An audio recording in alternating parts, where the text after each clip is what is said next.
వాళ్ళు ఎందుకు కొట్టినాడు? దేని ప్రకారం కొట్టినాడు? వాడు ఏమన్నా తప్పు చేసిండా? నీకేం అవసరము? తప్పు చేస్తే నీకేదన్నా వాళ్ళ తల్లిదండ్రులతో చెప్పి నువ్వు ఒప్పించుకోవాల్సిందే. నువ్వు ఇప్పుడు నువ్వు ఎందుకు పది కాకపోతే నీకు తల్లిదండ్రులతో వినకపోతే 10 మందిలో చెప్పి ఒక కాలో చేయో ఇరగొడితే వాళ్ళ పిల్లల దగ్గర ఉంటాడు. ఇలా ప్రాణం తీసినాడు. వాళ్ళ పిల్లల్లో వాడు చదవాలి, వాళ్ళ తల్లిలో వాడు చదవాలి. తాగుతాడు తండ్రి ఉన్నాడు, ఒక ఆడపిల్లలు ఉన్నారు ఇద్దరు. వాళ్ళకు బాధ్యతలు ఎవరు? నువ్వు వాడిని చంపించినావు బరాబరే. నువ్వు పొల్లో పరారికి ఏది పిల్లలకు డబ్బు లేదు, అవసరం లేదు.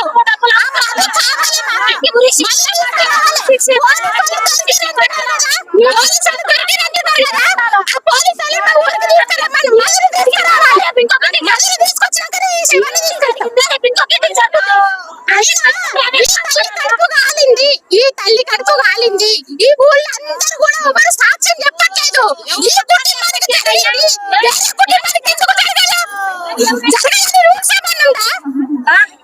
ఎవరు సాక్ష్యం చెప్తలేడు? ఎందుకు? ఏమైనా డబ్బులు తీసుకున్నారా?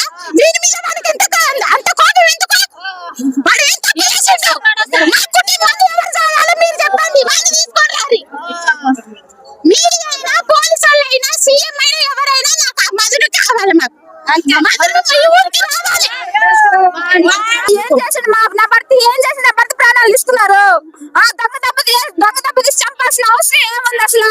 పోలీసు వచ్చి నాకు ఉద్యోగం ఇస్తారని డబ్బులు ఇస్తారంటే నాకెందుకు డబ్బులు? నేను కష్టం చేసుకోలేనా? నేను బతకలేనా? నాకు భర్త ప్రాణాలు తీసుకొస్తాయా? లేదు. నాకు వాడికి ఏం శిక్ష చేశాడు? వాడు గురు శిక్ష కంపల్సరీ వేయాల్సిందే. వాడు నా భర్త గొంతులో పెట్టాడా? అప్పుడు భర్త సంపాదన తీసేదే లేదు. నా భర్త చంపేశాడు.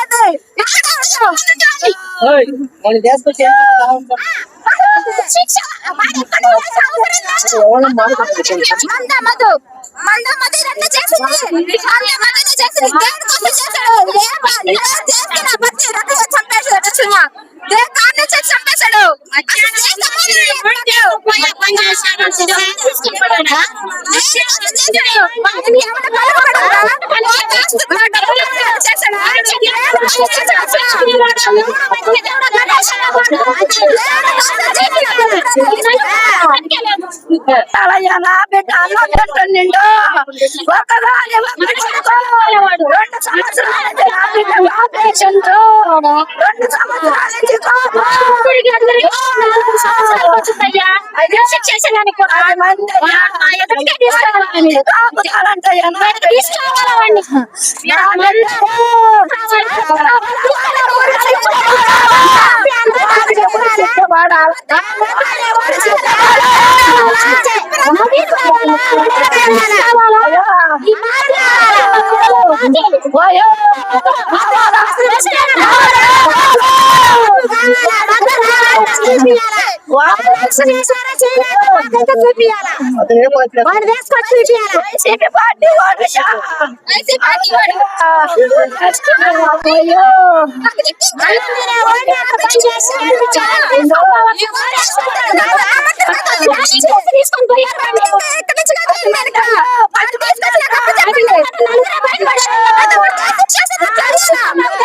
అందయ్యో వాడిని తీసుకురావాలి.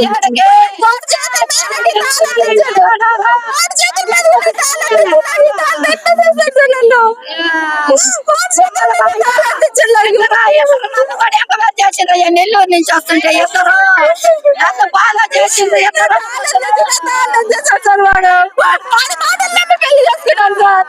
నన్ను చెప్పాడు నాకు. నేనున్నానమ్మా, వాడే తప్పు చేసి నేను దాన్నిస్తానమ్మా. నా బిడ్డలాంటి వద్దుగా సార్. వాడు తీసుకురావాలా, బయటకు మళ్ళీ కొన్ని సంవత్సరాల